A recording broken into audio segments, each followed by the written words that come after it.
오랜만에 또 뵙습니다. 오랜만에 뵈니까 너무 반갑습니다. 오늘 뵙고 제가 아마 4월 초에 눈이 안 오면 4월 초에나 또 다시 여러분을 뵙게 될 것 같습니다. 반가운 마음에 여러분들 뵈면서 여러분에게 한번 묻고 싶습니다.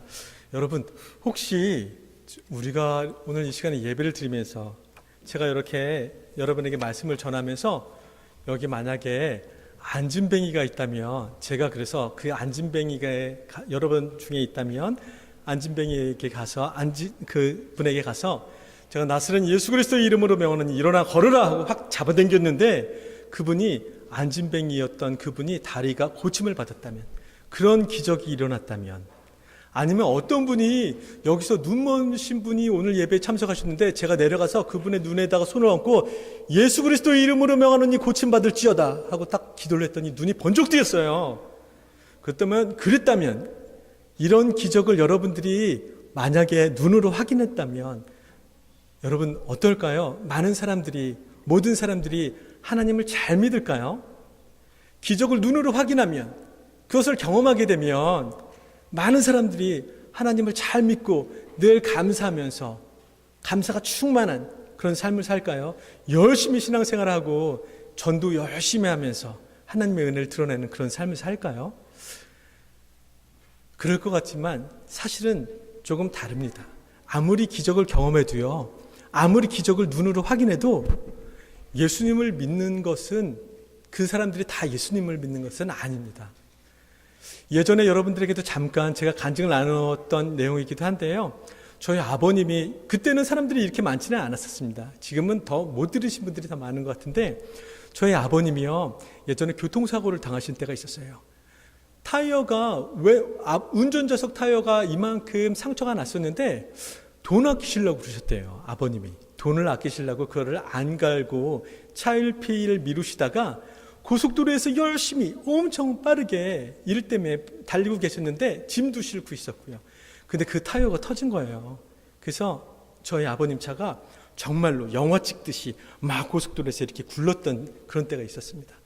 차는 완전히 찌그러졌죠. 종이책처럼 찌그러지고 저희 아버님은 운전좌석 그 창문 위로 이렇게 나오셨던 그런 때가 있었습니다. 그런데 너무 놀라운 것은 아버님이, 지금은 잘 기억이 안 나는데요, 왼쪽인지 오른쪽 다리 무릎 쪽에 한 3cm 정도 되는, 꼬매지도 않으셨어요. 3cm 정도 되는 상처만 있고 너무 건강하셨어요. 많은 사람들이 이것을 보고 아이고 하나님의 은혜라고, 장로님 그렇게 교회생활 열심히 하시고 신앙생활 열심히 하시더니 하나님이 지켜주셨다고, 하나님의 기적이라고 고백하는 사람들도 있었습니다. 물론. 근데요, 한편으로요, 많은 사람들이 뭐라고 얘기하셨냐면요, 아니 장로님은 교회밖에 모르고 그렇게 신앙생활 열심히 하셨는데 아니 그런 사고를 왜 당해? 이렇게 얘기하시는 분도 있더라고요. 같은 기적과 같은 은혜를 경험해도요, 하나님을 안 믿는 사람들은 안 믿습니다. 하나님을 인정하고 싶지 않은 사람들은 안 인정합니다. 저희 아버님이 그 후로도, 한참 후로도 심장마비가 오신 때가 있었어요. 근데 심장마비가 몇 번 왔다가 그 다음에 또 뇌졸중이 오셨어요. 근데 그때도 그렇고 심장마비가 왔을 때도 그렇고 뇌졸중이 오셔서 반신이 몇 번 마비가 되면서도 그렇고, 그때 병원에 갔을 때 다 얘기 들을 수는 없지만 의사가, 다른 의사임에도 불구하고 뭐라고 고백했냐면, 이건 기적이라고, 어르신이 여기서 이렇게 진찰받고 계신 거는 기적이라고 그렇게 하나같이 얘기를 하더라고요. 그 후로 위암도 앓으셨어요. 그래서 위암을 80%를 절개하셨어요. 그런데도 그 과정을 다 말씀드리기는 뭐하지만 정말 소름이 돋을 정도로 하나님의 특별하신 은혜와 그런 기적과 같은 은혜들이 있었습니다. 근데 많은 사람들이요, 이 얘기를 듣고 정말 하나님의 은혜라고, 하나님의 기적과 같은 은혜라고 고백하시는 분이 있었고요. 한편으로 많은 분들이 뭐라고 얘기했냐면, 장로님 그렇게 신앙생활 열심히 하시는데 아니 하나님이 정말 살아계시다면 병을 왜 줘? 다 피해가야지. 이런 얘기를 하시더라고요. 사실 하나님께서, 근본적인 얘기지만 하나님께서 아담과 하와에게 선악과를 주셨지만 아담과 하와가 선악과를 안 따먹을 거라고 생각해서 주신 건 아니죠. 하나님이 이미 다 알고 계셨습니다. 근데 하나님께서 그렇게 주셨던 것은, 선악과를 주셨던 것은 하나님이 특별히 선악과를 사랑해서도 아니라는 것을 우리가 너무나도 잘 알죠. 하나님은 우리에게, 인간들에게 자유의지를 주시기를 원하셨던 거죠. 하나님은 완전한 인간을, 또 다른 신을 창조하신 것도 아니었습니다. 하나님은 사람을 만들기를 원하셨던 거였지, 하나님 찬양합니다, 하나님 찬양합니다, 하나님 예배합니다 라고만 고백할 수 있는 그런 프로그램화된 기계를 만들고자 하셨던 것도 아닙니다. 하나님은 우리의 마음으로, 진짜 전심으로, 우리가 죄를 지을 수도 있고 하나님을 순종할 수도 있고, 우리가 하나님을 찬양하지 않을 수도 있고 하나님을 찬양할 수도 있지만, 우리의 정말 마음을 다해서 하나님을 찬양할 수 있도록 하나님은 우리에게 자유의지를 주셨습니다. 그래서 우리는 선택할 수 있죠. 타이어를 가를 수도 있고, 아니면 좋은 음식을 먹을 수도 있고 나쁜 음식을 먹을 수도 있고, 우리가 하나님을 순종하는 일을 할 수도 있고 하나님을 기쁘게 하지 않는 일을 할 수도 있습니다. 우리는 다 선택을 할 수 있죠. 그러나 그것에 대한 결과는 우리의 몫이죠. 근데 저희 아버님이 굉장히 짜게 드셨어요. 저희 아버님은 손도 못 댈 정도로, 제가 손도 못 댈 정도로 그렇게 짠 걸 좋아하시더라고요. 의사들은 그렇게 얘기를 하더라고요. 너무 짜게 드신 게 원인인 것 같다고. 의사들은 그런 것 같다고 얘기를 했었습니다.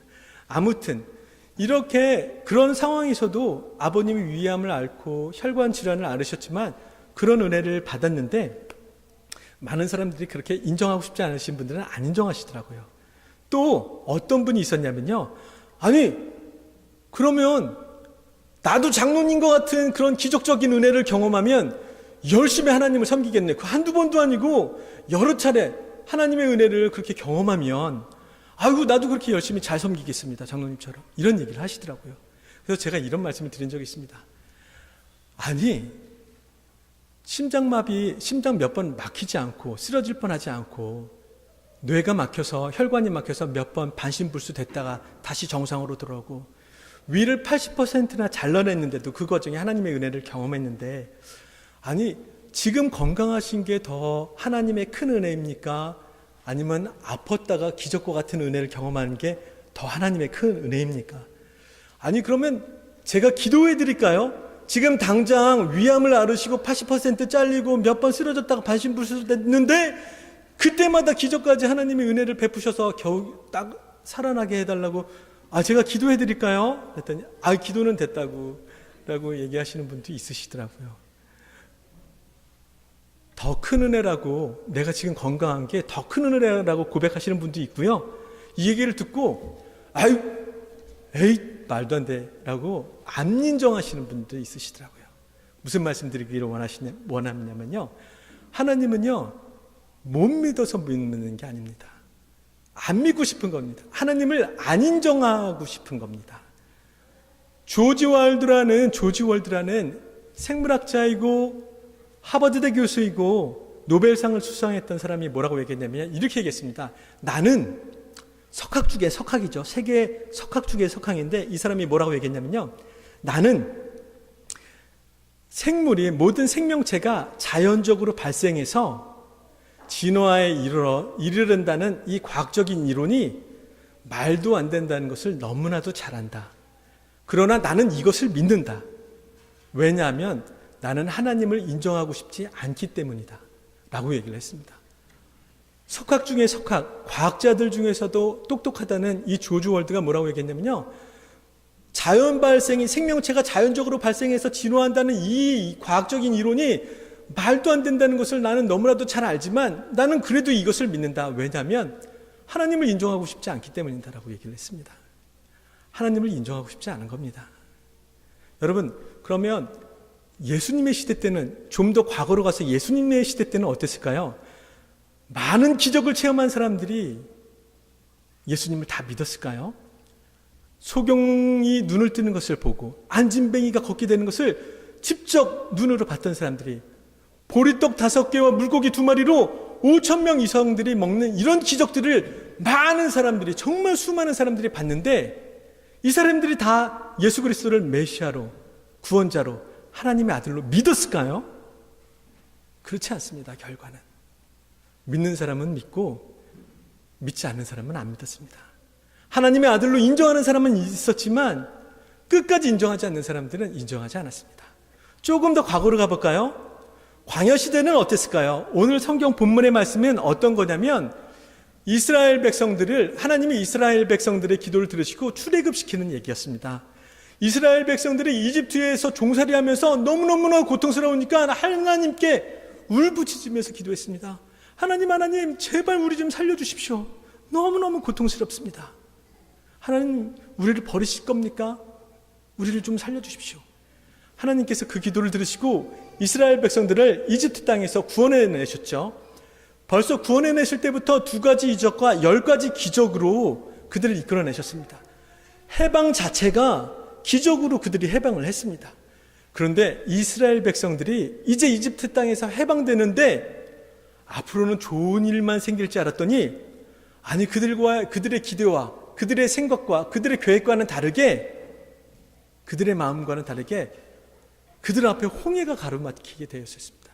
뒤에서는 많은 군사들이 그들을 죽이려고 쫓아오고 앞에는 건널 수 없는 홍해가 닥쳐오자 이들이 하나님의 은혜를, 놀라운 은혜를 경험했음에도 불구하고 뭐라고 얘기했냐면 불평, 불만, 근심, 걱정으로 아주 충만하게 돼서 하나님을 나무라고 또한 인도자인 모세를 나무라는 그런 환경에 놓여 있습니다.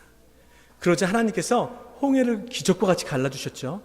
그러자 이스라엘 백성들이 엄청나게 하나님을 찬양했습니다. 하나님은 나의 힘이시고 요새시고 영원히 찬양받으실 분이시고 정말로 열심히 하나님을 찬양했습니다.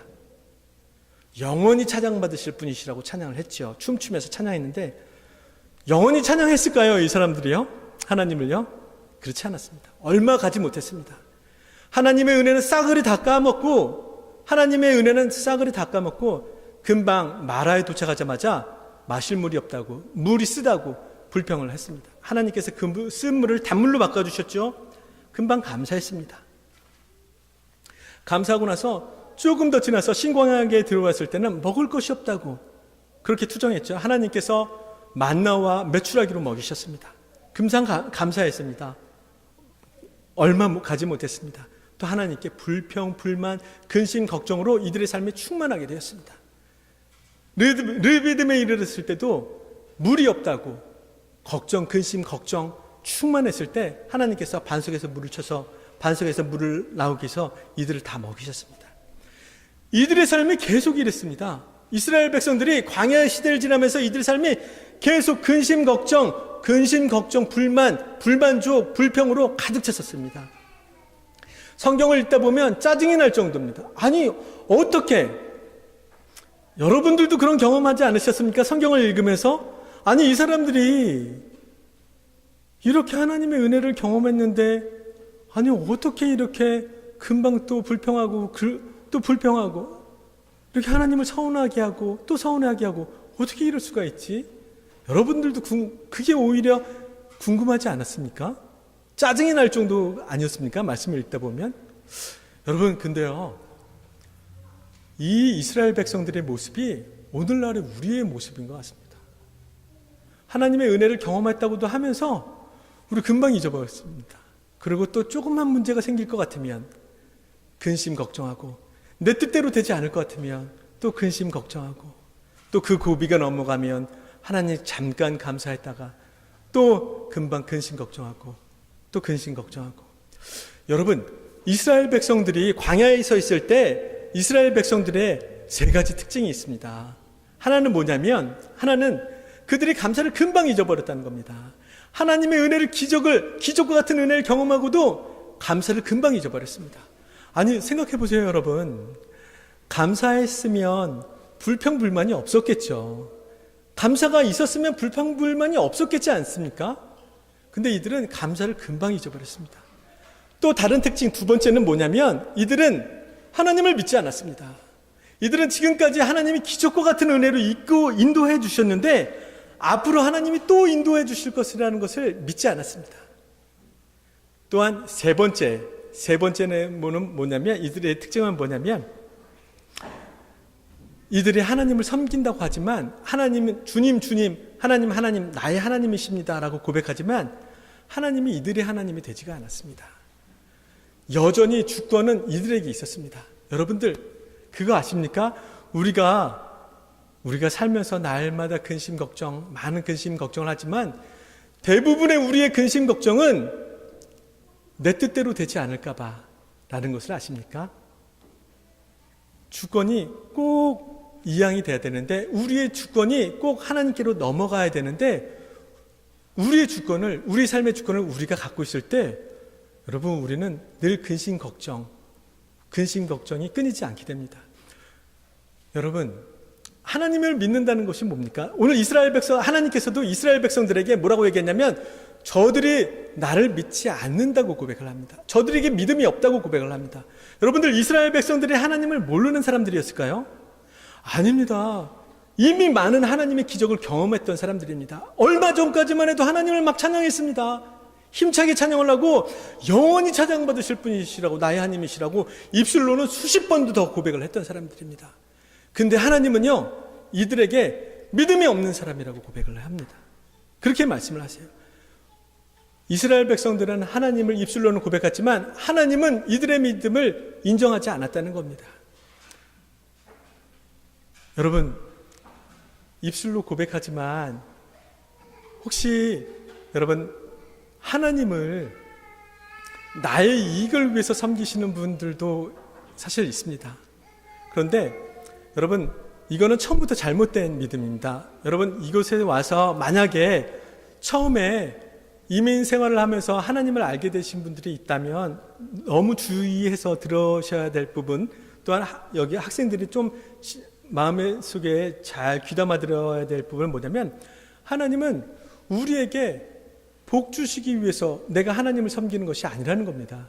내가 예수 그리스도를 영접한다는 것은 내가 어려움을 당할 때 예수님께서 나의 어려움을 도와주시기 위해서, 내가 힘들 때 나의 힘든 일을 도와주시기 위해서, 해결해 주시기 위해서, 아니면 나에게 큰 부를, 물질적인 풍요로움을 갖다 주기 위해서 우리가 하나님을 섬기는 것이, 우리가 예수님을 믿는 것이 아니라는 겁니다. 우리가 예수님을 믿는다는 것은, 예수님을 영접했다는 말과 동일한 말인데, 우리가 예수님을 영접했다는 것은 예수님을 나의 그리스도로, 나의 삶의 주인으로 영접했다는 겁니다. 이제는 나의 삶의 주인이 내가 아니라 예수 그리스도가 되신다는 것을, 그것을 인정하고 나의 삶을 예수 그리스도께 드린다는 것이 예수님을 영접했다는 겁니다. 하나님을 믿는다는 것은, 하나님을 섬긴다는 것은요, 하나님이 나의 삶에 내가 어려울 때 하나님이 도와주시길, 그런 분을 섬긴다는 게 아닙니다. 나에게 풍요로운 그런 큰 돈을 갖다 주시고, 나에게 좋은 직장을 갖다 주시고, 나에게 부동산이 2배로 떼게 해주시고, 그렇게 부자가 되게 해주시는 그런 하나님을 섬기는 게 아니고요. 우리는 나의 주권을 하나님께 온전히 드리는 것, 그것이 바로 우리가 하나님을 섬긴다고 표현을 합니다. 이것을 하나님께 주권을 이양한다고 합니다. 여러분, 우리가 하나님께 우리의 모든 주권을 내어드린다고, 하나님, 나의 삶의 주인이 이제는 내가 아니라 하나님이십니다 라고 고백하면, 우리가 마치요, 하나님 앞에 대단한 선심이나 쓰는지 아는 것 같은 그런 느낌이 들 때가 있습니다. 내가 하나님, 나의 삶을 온전히 하나님께 드리겠습니다 라고 하면 마치 내가 하나님께 큰 선물이나 하는 것인 양, 그렇게 생각이 들 때가 있습니다. 여러분, 사실은 그렇지 않습니다. 왜냐하면 이미 우리는 그렇게 창조되었기 때문입니다. 하나님은 이미 모든 만물의 주인이십니다. 하나님의 모든 것을 창조하신 하나님은 모든 만물의 주인이십니다. 온 세계가, 또한 여러분과 나의 모든 생명이, 또한 나의 모든 삶이, 여러분의 모든 삶에 이미 주인이세요. 왜냐하면 하나님이 우리의 삶을, 우리 이 모든 것을 창조하셨기 때문에 이미 주인이십니다. 근데 우리가 이미 하나님의 것을 우리가 다시 겸손히 하나님의 것입니다 라고 고백하는 게 우리가 하나님을 인정하고 하나님을 믿는 것입니다. 여러분, 그런데 이스라엘 백성들은 이렇게 자기 뜻대로 되기만을 계속 고집을 했습니다. 그러면 자기 뜻대로 되기만을 고집한다면 우리 삶에서도요, 근심 걱정이 절대로 끊이지 않습니다. 하나님은 이미 그렇게 창조하셨지만, 또한 우리가 살면서 근심 걱정하면서 살기를 원하시지가 않습니다. 하나님은 이미 우리를 창조하실 때요, 우리가 꼭 정말 마음속에 품어야 될 것은 뭐냐면, 하나님이 이 세상을 창조하실 때 이 짧은 세상에, 이 광야 같은 세상을 살면서요, 이 완전하지 않은 세상을 살면서 우리가 옆 사람 때문에 오해하고 같이 생활하는 사람 때문에 잠깐 마음 상해하고 그렇게 티격태격하다가 때로는 기쁘다가 때로는 슬프다가 때로 오해하다가 이런 식으로 잠깐 그렇게 아침 이슬처럼 그렇게 살다가 사라지게 우리를 창조하지 않으셨다는 겁니다. 하나님은요, 우리를 창조하실 때요, 하나님은 뭐라고 하셨냐면 하나님의 나라에서 영원히 하나님과 행복하게 살도록 우리를 창조하셨다고 그렇게 말씀하십니다. 성경 전체에서 그렇게 말씀하십니다. 우리는요, 잠깐 광야 같은 시간을 갖는 겁니다. 하나님의 나라에 이르기까지, 약속의 땅에 이르기까지 광야 같은 시간을 갑니다. 또한 하나님은 영원히 천국에서 영원히 함께 살기 위해서, 우리와 함께 살기 위해서 우리를 창조하셨지만 더불어서요, 광야 같은 세상을 살면서도요, 하나님은 우리가 이 불완전한 세상을 살면서도 하나님은 우리가 행복하기를 원하세요. 행복하게 살기를 원하십니다. 근심, 걱정, 두려움, 그런 불만족에서 살기를 원하시지 않으세요. 많은 사람들이요, 모든 사람들이, 하나님도 우리가 행복하기를 원하고 모든 사람들이 행복하기를 원하죠. 여기 행복하게 안 원하시는 사람도 있습니까? 불행했으면 좋겠네 이러시는 분도 있으십니까? 모든 사람들이 행복하기를 원합니다. 하나님도 우리가 행복하기를 원하고 우리도 우리가 행복하기를 원합니다. 여러분, 근데요, 많은 사람들이 행복하기 위해서 많은 것을 가지려고 합니다. 많은 것을 가져야, 많은 부를 축적해야 행복할 수 있다고 생각을 해요. 또한 많은 권력, 아주 강한 권력을 가져야 행복할 수 있다고 생각을 합니다. 아니면 인기가 많아야, 인기가 엄청 많으면 행복할 거라고 생각을 합니다. 여러분, 그러나 그렇지 않습니다. 그런데 더 놀라운 사실은요, 이런 것을 이 사실을 잘 아는 그리스도인들조차도 마치 불나방이 불 속으로 뛰어들듯이 돈에 행복이 있지 않다는 것을 알면서도 그 돈의 불 속으로 뛰어들고, 그리스도인들조차도 권력에 행복이 없다는 것을 알면서도 권력의 불 속으로 뛰어들고, 또한 인기의 불 속으로 뛰어들고, 이런 모습을 우리가 많이 봅니다. 여러분, 돈에, 부에 행복이 절대로 있지 않습니다. 지금은 세계적인 기업이 됐지만 한국의 어느 기업의 딸이 미국에서 공부를 하다가 명문대에서, 최고 인류 명문대에서 공부를 하다가 자살을 했죠. 지금은 세계적인 기업인데 그 기업의 딸이 미국의 최고의 명문대에서 공부를 하다가 자살했습니다. 행복하지 않다고. 그때 가지고 있던 돈만, 자산이 2천억이 넘었다고 합니다. 그가 가졌던 게. 돈이 절대로 행복 가져다 주지 않습니다. 여러분, 권력이 많으면 행복할까요? 그렇지 않습니다.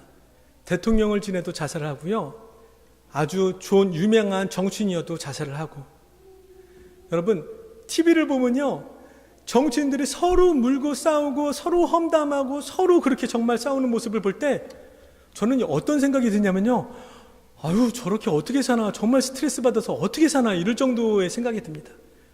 그들이 많은 권력을 가진 사람들이 보디가드들을 쓰고, 돈을 들여서 보디가드들을 쓰고, 또한 CC 카메라를 달고, 그들이 행복하면 그렇게 할까요? 절대 권력이 행복을 가져다 주지 않습니다. 여러분, 인기가 행복을 가져다 줄까요? 그렇지 않습니다. 여러분, 인기 연예인들 자살을 많이 하는, 자살 많이들 하죠. 그런 것들을 보십시오. 여러분, 인기가 행복을 가져다 주지 않습니다. 돈도, 권력도, 인기도 행복을 가져다 주지 않습니다. 그런데 이상하게 알면서도 돈을 찾아서, 계속 권력을 찾아서, 인기를 찾아서 우리는 찾아가려고 합니다. 마귀가 그런 마음을 심어주죠. 그런데 그렇지 않습니다. 우리는 주님이 주시는 진리를 붙들어야 합니다. 여러분, 행복해지는 비결이 있습니다. 근심 걱정 안 하는, 그리고 불만족 안 하는 비결이 있습니다. 오늘 이 시간에 그걸 알려드리려고 해요. 피곤하시죠? 많이들이요. 이 시간대에 식사를 하시고. 근데 너무나도 중요한 얘기입니다. 우리에게 있어서 행복이 너무나도 중요하지 않습니까? 행복해지는 비결이 있습니다. 그것은 우리의 정말 행복이 어디서 오는지를 아는 겁니다. 여러분, 행복이 어디서 올까요? 행복을 우리가 어디서 찾을 수 있을까요? 행복은요, 우리의 진짜 행복은요, 하나님에게서 찾을 수 있습니다. 내가 이럴 줄 알았다. 내가 너 무슨 특별한 방법 나오나, 무슨 비결이 나오나, 결국은 이 얘기였네 라고 생각하시죠. 근데 그게 진짜 사실이기 때문입니다.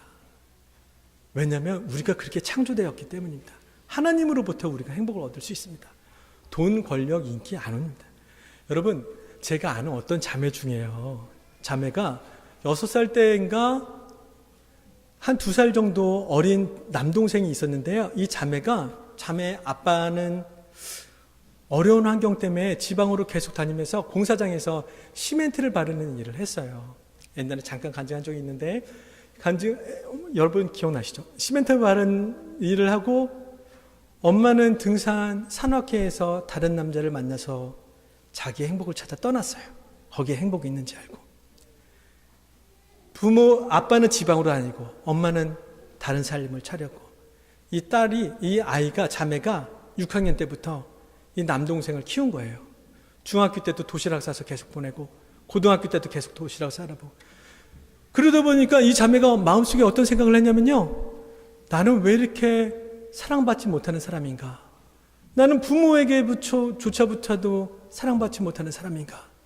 나는 왜 이렇게 가치 없는 사람인가? 라고 계속 마음을 품고 살았던 거예요. 어려서부터 계속 교회는 다녔지만 늘 들었던 말씀이 있었어요. 그게 뭐냐면, 여러분 이 찬양 아시죠? 너의 하나님 여호와가 너의 가운데 계시니 그는 구원을 베푸실 전능자시라. 그가 너로 인하여 기쁨을 이기지 못하시며 너로 잠잠히 사랑하시며 즐거이 기뻐 부르시리라. 이 찬양 아시죠? 스바냐 3장 17절의 그런 말씀의 찬양입니다. 이 자매도 이걸 너무나도 잘 알고 있었는데 늘 교회에서 들어왔던 말씀이었습니다. 가끔씩 식당에 밥 먹으러 가면 식당 달력에 걸려있는 그런 말씀이기도, 유명한 말씀이기도 하죠. 근데 늘 알고는 있었으나 이 말씀이 자기에게 받아지지 않았었습니다. 그런데 어느 날 성경을 읽다가 이 말씀을 진짜로 인정하고 나서 이 자매가 이 하나님의 말씀에 마음의 문을 열고 이 말씀을 정말 믿고, 이 하나님의 말씀을 정말 믿고 인정하고 나니까 갑자기 성령의 감동을, 이 자매에게 성령의 감동으로 하나님께서 말씀하시길 뭐라고 얘기하냐면, 사랑하는 딸아, 내가 너를 이렇게 사랑한다. 내가 너를 너무 사랑해서 이 기쁨을 이기지 못해서 내가 즐거이 노래 부를 정도로 내가 너를 이토록 사랑한단다 라고 성령님께서 감동을 주시더래요. 그 자리에서 책상에서 성경을 읽다가 엎어져서 펑펑 울었다고 합니다. 그러면서 하나님, 나를 이렇게 사랑하셨군요. 이것으로 만족합니다 라고 고백하고 그의 삶이 완전히 바뀌었다고 합니다. 그리고 맨날 문자를 주더라고요. 저한테 맨날 문자 주면서 성경 말씀과 하나님 때문에 너무 행복해요, 예수님 때문에 너무 행복해요, 정말로 문자를 정말 많이 주더라고요. 제가 읽어봐도 정말 행복하구나 얘가, 이렇게 느껴질 정도로. 제가 예전에 사역하던 고아원에요, 어린 동생을 데리고 집을 도망 나온 자매가 있었어요. 남동생을 데리고. 아빠가 술만 먹으면 너무 때리니까 그 폭력을 이기지 못해서 엄마는 이미 오래전에 도망가시고 어디 계신지도 모르고 자기도 참다 못해서 남동생을 데리고 고아원으로 왔는데, 제가 생각하는 고아원으로 왔는데, 얘가 거기서 지내면서 처음에는 예수님의 말씀을 아무리 들어도 예수님의 말씀을 믿지를 않다가 오히려 예수님의 말씀을 거부했대요. 하나님이 살아계시면 왜 내가 이런 고난을 당하나, 이렇게 거부를 했대요. 그러다가 어느 날 정말 하나님의 말씀에 예수님께 내가 마음의 문을 열고 예수님을 영접하고 났더니 예수 그리스도의 십자가의 보혈의 은혜가 믿어지더래요. 그 다음부터. 그러고 나서 천국의 그 은혜가 믿어지더래요. 그러면서 고백되는 게 어느 날 기도하는데 성령님께서 감동 주시는 게 뭐라고 얘기하냐면 너 아빠가 너에게 그런 고난을 줬지만 나는 너를 위해서 내가 그보다도 더 훨씬 큰 고난을 당했다. 너도 그 아빠를 용서할 수 없겠니? 너를 그렇게 매질했지만 술 취해서 그렇게 때렸지만 너가 그 아빠를 용서할 수 없겠니? 라는 성령의 감동을 주시더래요. 얘가 처음엔 기도했대요. 싫습니다, 예수님. 용서할 수가 없습니다. 나는 아빠가 너무 죽이고 싶을 정도로 아빠가 밉습니다. 아빠를 용서할 수가 없습니다. 그런데 기도할 때마다 그 음성을 들려주시더래요, 하나님께서. 자기는 너무나도 용서하기 싫은데, 죽이고 싶은데 아빠를. 근데 어느 날 그걸 다 내려놨다고 합니다. 알겠습니다, 예수님. 내가 아빠를 용서하겠습니다. 예수님께서도 나에게 이런 은혜를 베푸셨는데, 나 때문에 이런 고난을 당하셨는데, 그리고 나를 용서해 주셨는데 나도 아빠를 용서하고 인정하겠습니다 라고 고백하고 났더니 평생 아빠가 미워서 아빠가 생각날 때마다 내 마음이 너무 무겁고 내 삶이 너무나도 불행하게 느껴졌던 그의 삶이 갑자기 천국과 같이 변하더래요. 너무 미워서 정말 지옥과 같이 생각의 지옥 속에서 살다가 용서하고 났더니 오히려 기쁜 것은 자기가 더 기뻤다고 그런 고백을 하더라고요.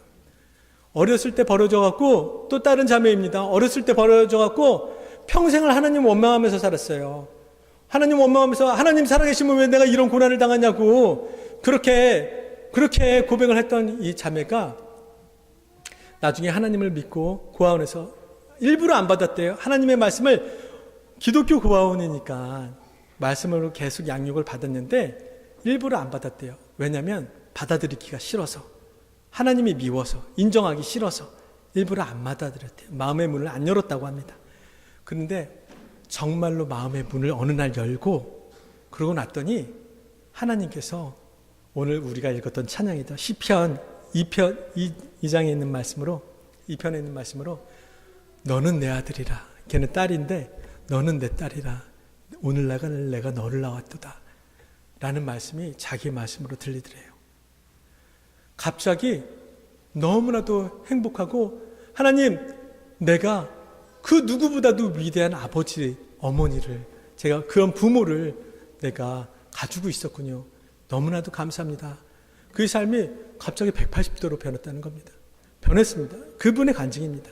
그리고 이 자매가 사회복지를 전공을 하고 유아교육인지 사회복지인지 보건학인지 정확히 모르겠는데 사회복지를 전공하고요. 그걸 졸업하고 다시 보육교사가 돼서 같은 고아원에 왔습니다. 선생님으로요. 나와 똑같은 처지에 있는 애들에게 내가 누렸던 행복을 그대로 전달해 주고 싶다고 그 고아원의 선생님으로 왔습니다. 여러분, 고아원의 애들이 돈이 있습니까? 제일 돈 없는 애들이죠. 고아원에 있는 애들이 권력이 있겠습니까? 제일 권력이 없는 아이들입니다. 고아원에 있는 애들이 인기가 있겠습니까? 여러분 한국 분위기 잘 아시잖아요. 엄마 아빠가 없다는 거 그것만으로도 아무 잘못 안 해도 왕따가 되는, 늘 의기소침해서 그렇게 왕따 돼서 살아야 되는 그런 환경에 있던 애들이 무슨 인기가 있었겠습니까? 그런데 얘네들의 입에서 예수님 때문에 정말 행복하다고, 하나님 때문에 나 너무너무 행복하다고, 그런 고백을 제가 수차례도 더 들었습니다. 여기 새로 이주해 오신 분들이 많이 있으시죠? 요 근래에요. 제가 예전에도 관증했지만 저도 사랑하는 저 아들 이다윗 손잡고 여기 제가 처음에 왔을 때 저는 6개월 여행 비자로 왔습니다. 아무것도 없이요. 그냥 아들 손만 잡고 하나님께만 모든 것을 맡기고 그랬는데요. 사실 제가 목사인데도 이런 설교를 하고 있으면서도 제 앞길이 걱정이 되더라고요. 너무너무 걱정이 되더라고요. 그래서 기도밖에 할 수 없겠더라고요. 막 기도하는데 뭐 앞이 안 보이니까 비자 문제도 그렇고 사역 문제도 그렇고 아들을 어떻게 키워야 되나, 아들을 어떻게 학교를 보내야 되나, 여러 가지 문제 때문에 근심 걱정이 끊이지 않는 겁니다. 제가 이런 설교를 하고 있는 저 목사의 삶 속에서도 이게 끊이지 않는 겁니다. 그래서 제가 기도를 했어요. 하나님, 너무너무 힘듭니다. 하나님, 이 문제를 해결해 주십시오 라고 막 기도를 했는데, 하나님이 이렇게 저에게 성령의 감동으로 뭐라고 얘기하시냐면요, 사랑하는 아들아, 내가 너를 어디로 보내든지, 캐나다로 보내든지, 아니면 남미로 보내든지, 태평양 섬 한가운데로 보내든지, 아니면 저 동남아로 보내든지, 너가 내 안에 거하고 내가 너와 동행만 한다면 그것으로 만족하지 않니? 라고 그렇게 얘기를 하시더라고요. 제 마음속에 정말 먹구름까지 가득했던 그 모든 것들이 그 하나님의 한 음성으로, 감동으로 순식간에 사라지더라고요. 정말로 순식간에 사라지면서, 예, 그렇습니다, 주님. 하나님 한 분만 나와 동행하신다면 그것으로 족합니다. 그러고 났더니 아무런 근심 걱정이 없어지는 거예요. 제가 그렇게 근심 걱정 가운데 있었을 때는 여러분 안 믿어지시겠지만 제가 배가 쏙 들어갔었습니다. 이런 동그란 얼굴이 얼마나 갸름했는지 모릅니다. 근심 걱정이 갑자기 사라지고 났더니 10kg가 빠졌었는데 다시 원상태대로 이렇게 비만이 되고 얼굴도 동그래지는 이 모습을 다시 갖게 되십니다. 평안하니까요. 마음이 평안하니까요. 여러분, 근심 걱정은요, 세상으로부터 오지 않습니다.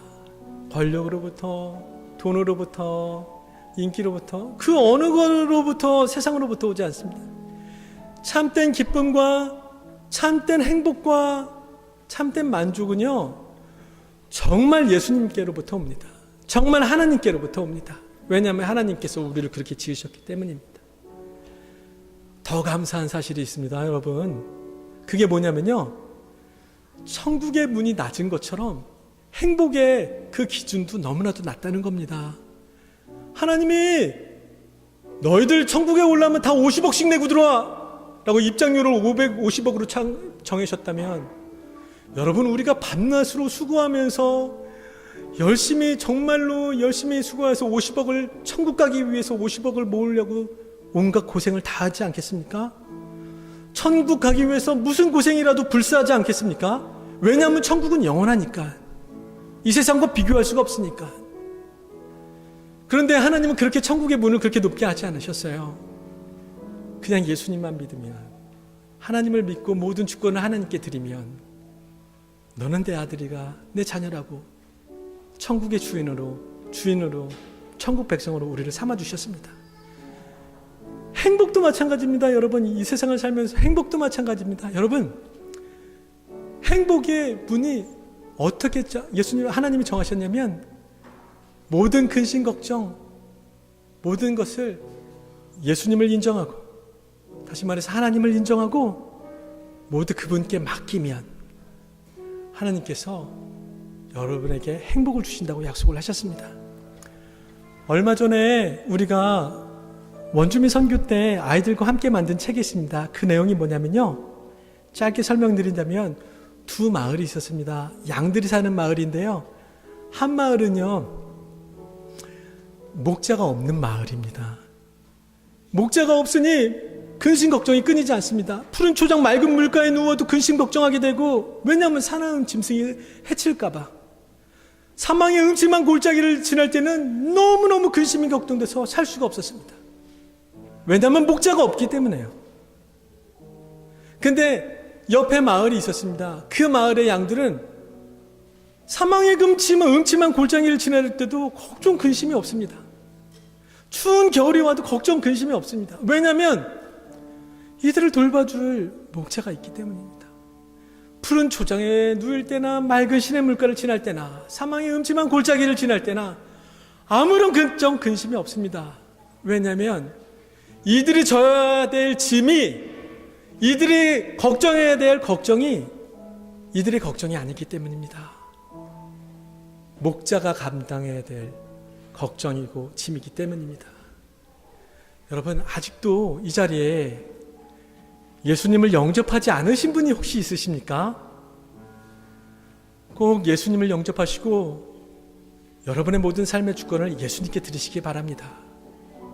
여러분, 혹시 근심 걱정 때문에 너무 마음이 지치신 분이 있습니까? 여러분, 꼭 모든 주권을, 모든 근심 걱정을, 모든 것을 하나님께 맡기고 믿어보세요. 마음을 활짝 열어보세요. 하나님께. 그리고 한번 맡겨보세요. 하나님이 약속해 주셨습니다. 책임져 주시겠다고. 여러분, 오늘 이 시간에 딱 한 가지만 마음에 품고 그러고 돌아갔으면 좋겠습니다. 다 잊어버리셔도 꼭 하나 마음에 품고 돌아가셔야 될 것은, 여러분, 정말 하나님이 계시다면, 하나님이 살아계신 게 정말이라면, 그리고 하나님이 약속하신 천국이 정말이라면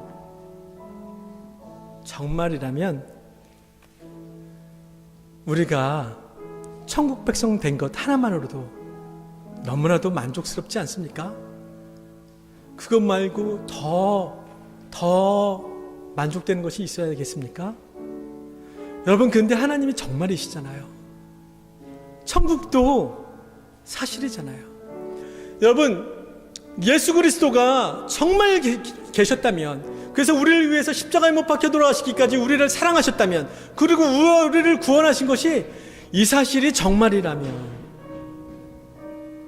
여러분, 우리보다 이 은혜보다 더 큰 은혜가 어디 있겠습니까? 여러분, 근데 이게 사실이지 않습니까? 예수님이 정말 이 땅에 오셨고, 이게 역사적인 사실 아닙니까? 십자가에 못 박혀 돌아가신 그것이 정말 역사적인 사실 아닙니까? 우리를 위해서 돌아가셨다는 게 남들이 지어낸 얘기가 아니라 예수님이 입으로, 또한 성경을 통해서 하나님이 우리에게 얘기하시는 건 아닙니까? 우리를 위해서, 우리를 구원하기 위해서, 우리를 천국 백성 삼기 위해서, 우리를 너무나도 사랑하셔서 죄에서 구원하시기 위해서 그렇게 십자가에 못 박혀 돌아가셨다고.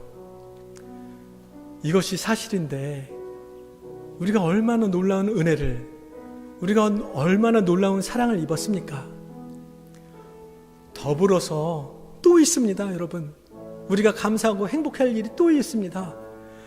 여러분, 예수님이 가시면서 그냥 가신 게 아닙니다. 승천하시면서 약속한 성령을 우리에게 허락하셔서 성령님이 우리와 동행하고 계시지 않습니까? 낮에는 구름기둥, 밤에는 불기둥처럼 성령님이 우리를 인도해주고 계시지 않습니까? 말씀 볼 때마다 여러분, 놀라운 성령의 감동으로 인해서 막힌 문제들이 해결되는 것을 여러분이 경험하시지 않습니까? 기도하실 때마다 여러분, 놀라운 성령님의 도우심으로, 성령님의 인도하심으로 여러분의 모든 기도가 응답받고 문제들이 해결되시는 것들을 여러분들이 경험하시지 않았습니까? 그것뿐이 아닙니다. 성령님께서 우리가 저 천국에, 우리의 본향 저 천국에 이르러서 하나님 앞에 설 때까지 우리가 하나님 앞에 바른 길로 가도록 성령님께서 우리를 인도해 주시고 바르게 인도해 주시고 있는 것이 사실 아닙니까? 얼마나 감사합니까? 믿어보시기 바랍니다. 모든 것을 하나님께 맡기고, 그리고 또 혹시 예수님을 영접하지 않으시는 사람들은 예수님을 영접하시고 모든 것을 맡기고, 근심 걱정이 있으신 분들은 모두 맡기고, 하나님께서 주시는, 예수님께서 주시는 세상에 줄 수 없는 평안을 여러분이 누리시기를 간절히 소망합니다. 세상에 줄 수 없는 평안, 정말 예수님만 주실 수 있는 평안을 여러분이 꼭 누리시기를 간절히 소망합니다. 이 시간은 우리 함께 찬양할까요? 찬송가 91장 우리 힘차게 박수 치시면서 찬양합시다. 찬송가 91장 찬양하겠습니다.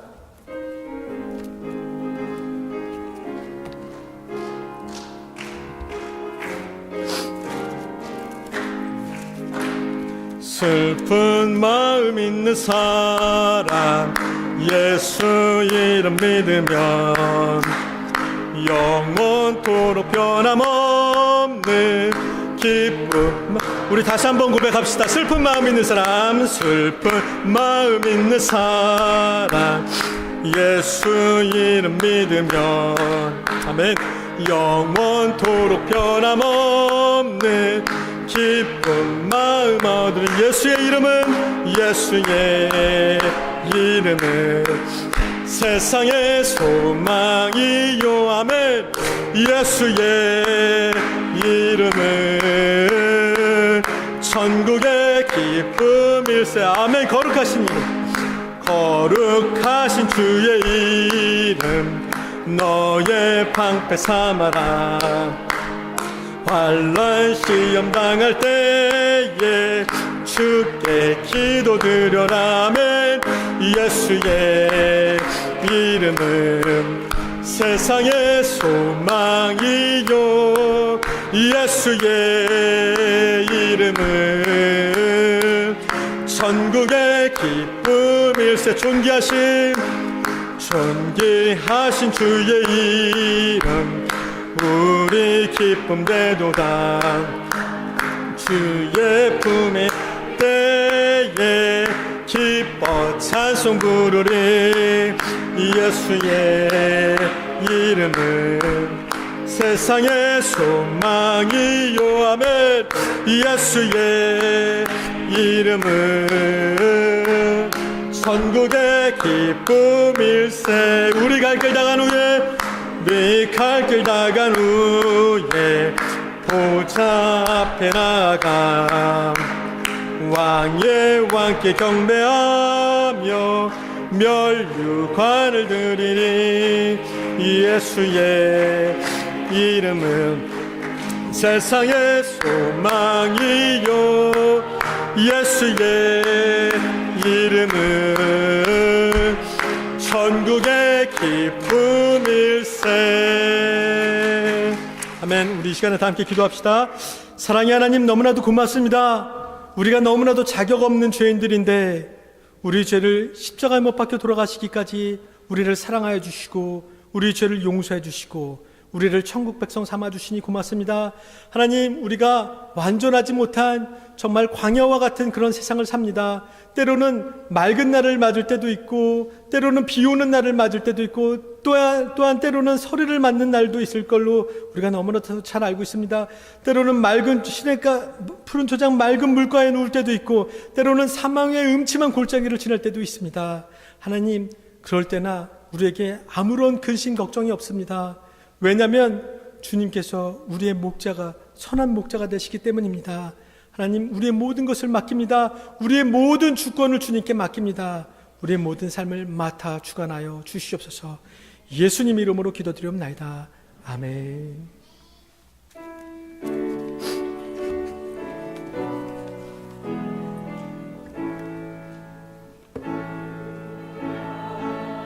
오신 주 이곳에 오셔서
주 구원하신 능력을 늘 끝날까지 주소서. 주 믿는 만민이 참지 진리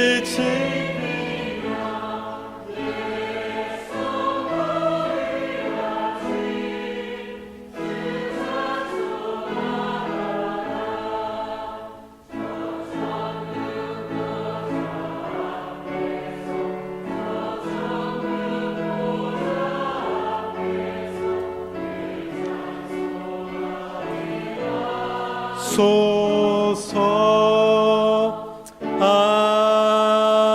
아멘. 우리 드려진 예물을 위해서 다 함께 기도하겠습니다. 하나님 감사합니다. 자격 없는 저희들에게 예수 그리스도의 십자가의 사랑과 은혜를 베풀어 주시고 주의 자녀로 하나님 나라의 백성으로 삼아 주시고 날마다의 삶 속에서 성령의 인도하심을 받게 하시니 참으로 감사합니다.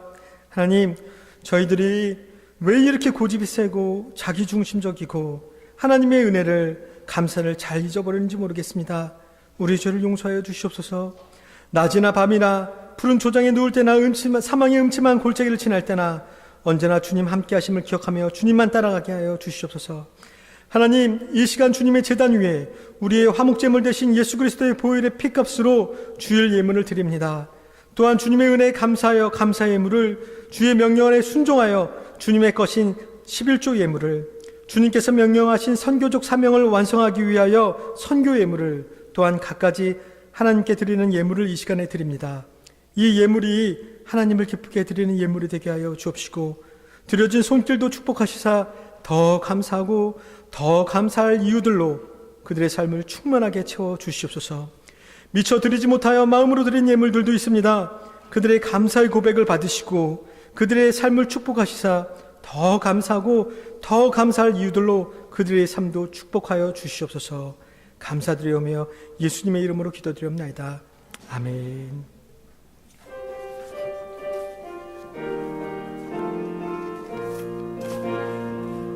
새 이모들이 주를 바랄 때, 주를 바랄 때, 주를 바랄 때, 새 이모들이 주를 바랄 때, 주를 바랄 때, 우리 주를 바랄 때, 주님 지하시네 소망 구원 주시는 당신은 영원하신 주, 내 영원하신 주, 지치지 않으시는 주님, 약한 자 방패 되시며 위로자 되신 주, 독수리 같은